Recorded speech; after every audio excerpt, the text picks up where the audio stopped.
Do you remember growing your first $900 tomato and thinking, gosh, if I just had gone to the grocery store, it would have been way cheaper? Yeah, same. But we are not doing that anymore. Welcome to the Food, Farm, and Finance Podcast. I'm your host, Austin Graff, and together we are going to build our farms, homesteads, and gardens without destroying our finances. So let's get that bag of soil and money.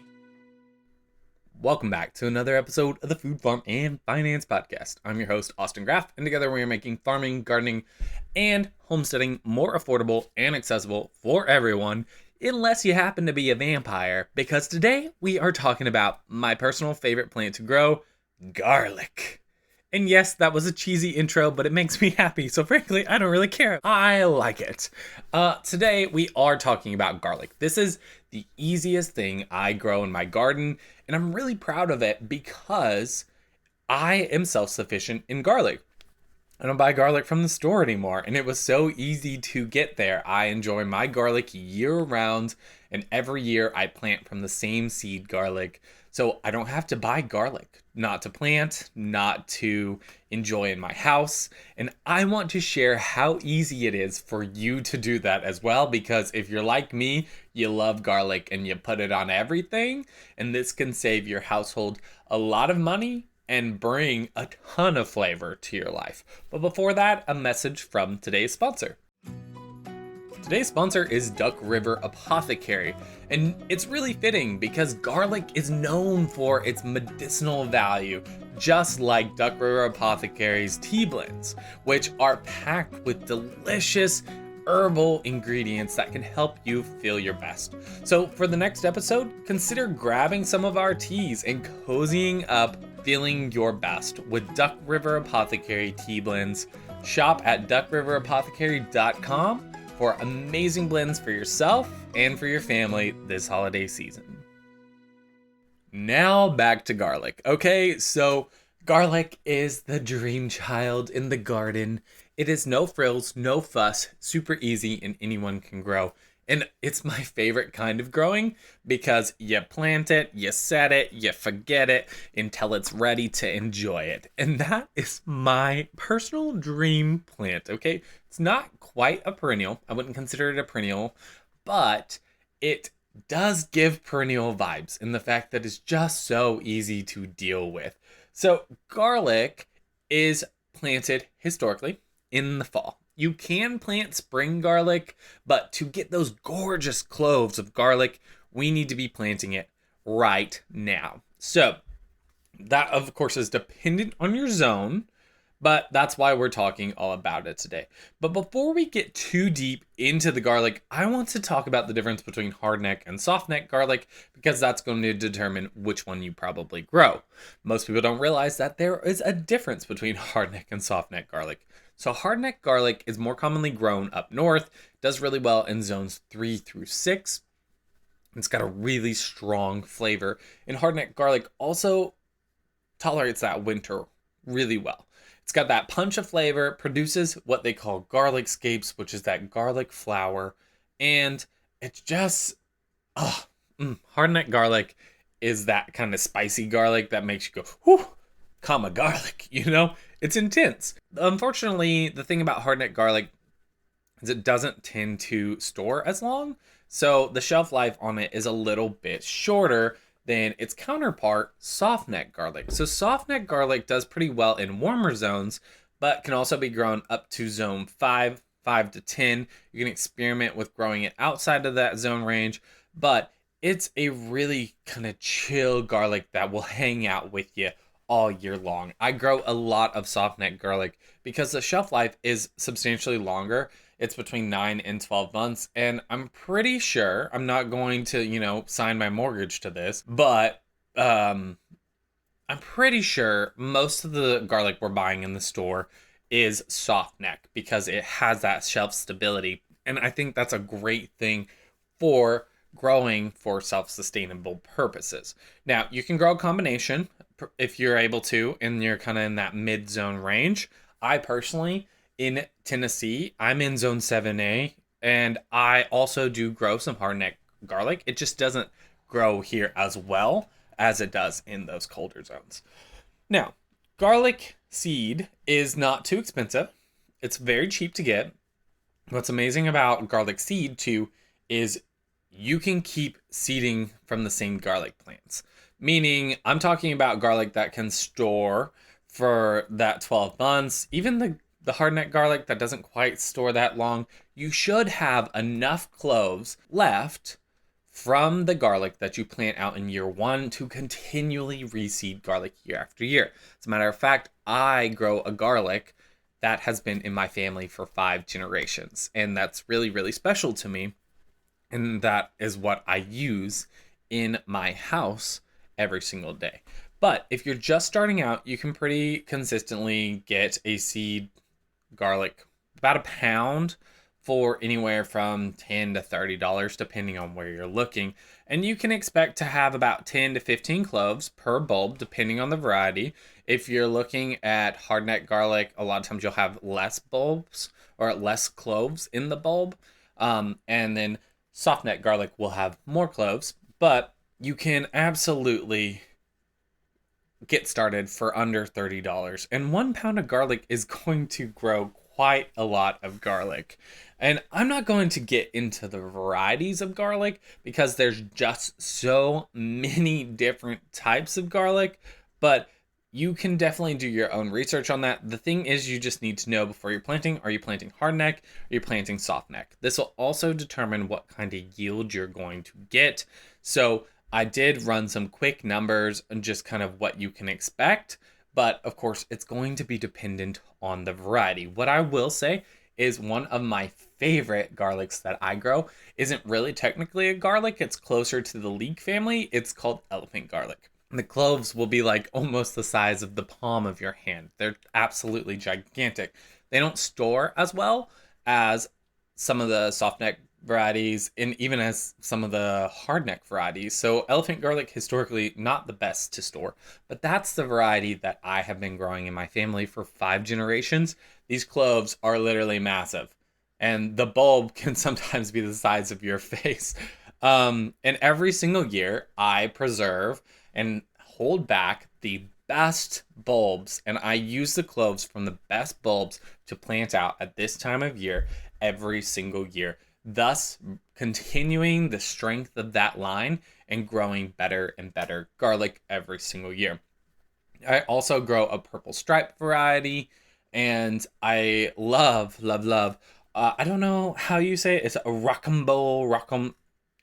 It's a hardneck type, and it doesn't thrive for me, but I love the flavor. That's something worth noting, is that even if it's not going to thrive for you, even if you get a modest harvest out of it, if you love it, just go for it. Just make it work.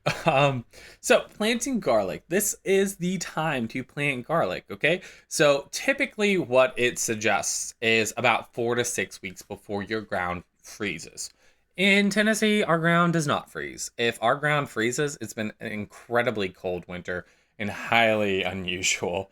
We might get like a week where it freezes, but we do have cold air temperatures. It just doesn't get cold enough that the ground freezes. So that's not really a good gauge for me. So what I do instead is after the first couple really hard frost, I go ahead and put my seed garlic in the ground. You're not going to shock it if it gets out there too early. You're looking for cooler weather conditions. Ideally, also, you want some of that moisture that comes in the fall to make sure that the plants are nestled in, wet, etc. I plant all of my garlic in a raised bed, and when I'm planting the garlic, it depends on the variety, but smaller garlic I'll plant every 6 inches, and I make sure the rows are at least a foot apart. For my elephant garlic, I give substantial more space because the elephant garlic is just so large. But you're looking to just plant each little clove in the ground. So garlic comes in a bulb, and each bulb will have anywhere from 5 to 15 cloves, depending on what you're looking at. And each of those can produce a garlic plant, and each of those little cloves will in turn put on its own bulb, hopefully by next spring. And that is what makes garlic so amazing for yield, is because you're taking one little clove and turning it into 5 cloves, 15 cloves, 20 cloves. And that's literally a multiple of 5 to 20, and you're doing it over winter. So by planting it in the fall, you really very rarely need to water your garlic. I do not water my garlic a single time.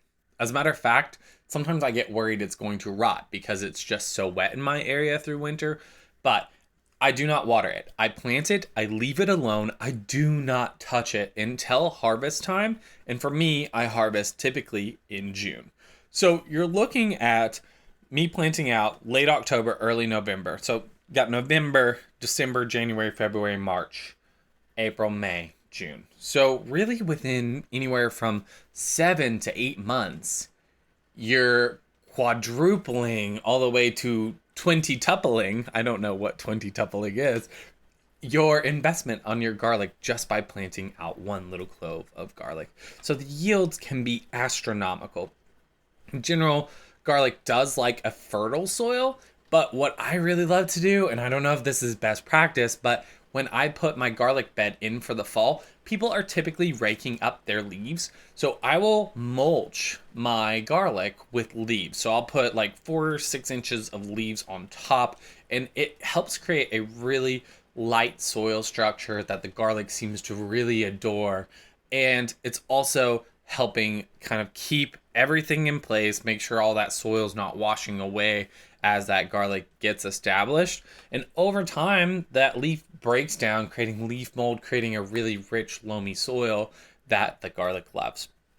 So garlic does like to feed, but it's not crazy in the sense like you're not growing a super pumpkin out here, right? So odds are if you have some ground that has some nutrients, any level of nutrients, you're probably going to succeed in growing some garlic. It is important to mulch. So like I said, I personally mulch with leaves. I do recommend if you don't have that, consider mulching with straw. It's really important to mulch for your garlic beds because odds are you're not planting a cover crop in that garlic bed, and you don't want all that soil to just erode and wash away as that garlic starts getting established. But you also don't want your garlic competing for nutrients and space with all these other different plants. So consider making sure that you mulch so that you're not losing all your precious soil. Now, I know I've mentioned scapes in general, but scapes, I think, are a great little bonus to growing garlic that you really don't find in the store. And this is one of the things I love about growing things your own.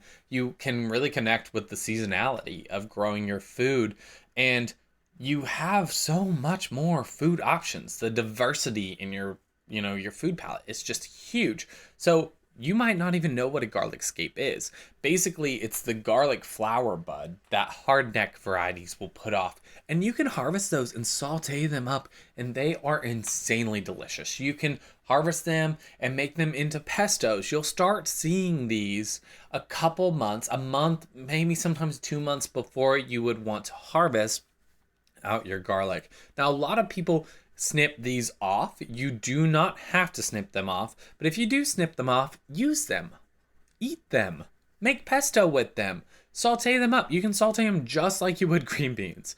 So if you're going to snap them off, cut them off, then utilize them. If not, that's completely fine, but a lot of people do this to ensure that more energy is funneling down to the bulb so that you get larger bulbs and larger cloves. Softneck garlic does not produce these scapes, so you're not going to have to worry about that with the softneck garlic varieties. So don't get alarmed if you're not seeing garlic scapes, because not all varieties produce garlic scapes. Now, when it comes to when do you harvest garlic and what do you do once you have your garlic harvested, a good rule of thumb is you're looking for the lower leaves of your garlic to be dying off. So you want the top portion of the plant to be green and vibrant. You want that bottom half of the leaves to be dying and going dormant. And this is really important because you want the plant dying back because you want it to be moving into that stage where it's preparing to cure, it's preparing to end its life cycle. But you also don't want all those papers surrounding the garlic cloves to be rotting. So each of the sets of leaves on your garlic plant will represent a full layer of paper on that garlic bulb. And you want as many of those papers as you can possibly get, and that's going to help you have the longest vase life. Vase life. This is someone who used to run a flower farm. The longest shelf life. If you harvest too soon, you're not giving it as much time to get more papers on it. If you harvest too late, what happens is those very delicate papers will actually start to rot and decay in the soil, potentially exposing your garlic bulbs. And you don't want that because then they won't last on the shelf. But so look for when your plant has about the bottom half of the leaves starting to turn brown and yellow, and the top half really nice and green and vibrant is my little trick. Now, of course, when it comes to when you actually harvest them, a lot of people will braid soft neck garlic. If you've ever seen garlic that is braided, it's soft neck garlic. And that's because there's not like this hard stem in the middle that kind of hinders the braiding process. You can do that. I don't be doing all that. That is too much admin, too much work, too much labor for me. I instead just pull out my garlic when half the leaves have died back, and then I will hang up my garlic in a dry, kind of airy place, not in the direct sunlight, for a few weeks. At which point, then I'll cut off excess foliage, and then I can easily just bloop my little garlic into a cool, dry place in like kind of a wicker basket or a little bin, and I can easily store my garlic for the entire year. And then once we're getting to the end of the season, I will make sure that I have enough to plant out again the following year. And like I said, I always choose the very best prime specimen, and I hold those back to ensure I am preserving the very best starts for next year. You can eat the small garlic cloves, no big deal, but you'll have less and less of those as you go on, as your garlic is bigger and bigger and bigger. So I think it is so economical to do this. Like I said, I started with a pound of garlic for $30, and I haven't bought garlic in 2 years. Or here and there I'll buy it just because I'm running low, or I forget, or it's just easier. But you can basically cut out all of your garlic expenditures, and the time commitment is so minimal. You just plant it out once, and then you harvest it once. You really don't need to maintain your garlic through the growing season unless you might need to weed it a few times in the spring. Since you can kind of grow it indefinitely with those seeds, you can easily produce hundreds, thousands, tens of thousands of dollars of garlic, depending on what you want to do. Truly, garlic has made a lot of farmers wealthy, and it's kind of a cash crop for a lot of small farms. So if you're also wanting to plant enough of it to start selling, I think that's a great option. And it's really worth noting that garlic is an incredible medicinal plant. So garlic is so good for you. So you can use it for a lot of ailments and as a curative. And if you increase your garlic intake a little bit, odds are you're going to fight off those colds and flus just a little bit better throughout the cold and flu season. Another reason to have garlic in bulk. And also, you want to ward off those vampires, right? You don't want those little guys hanging around. So I hope this episode was helpful. When I tell you that this is the easiest vegetable garden crop that I grow, it truly is. So I hope you will start your journey with this. I really, as I think about it, sometimes I wish more people would start their journey with gardening garlic instead of herbs, because frankly, garlic's so much easier. When you plant it in the fall, you don't have to worry about the heat drying things out because the sun is so intense. You don't have as much bug pressure. You also have the benefit that garlic tends to keep pests away because of the smell, which also means it's great to interplant a lot of your spring crops with garlic. One of my favorite things to do is interplant around the garlic during that early spring month because the garlic will help keep the bugs away. So it's truly a beginner crop. Start. It's a great time to plant garlic, particularly if you're in my zone, which is zone 7A, but you might be able to squeeze it in if you're in a colder zone, depending on if you've experienced your frosts yet, or if it's getting really cold. In warmer zones, you might want to wait just a little longer, but grow your own garlic. Until next time, I'll see y'all in the next episode.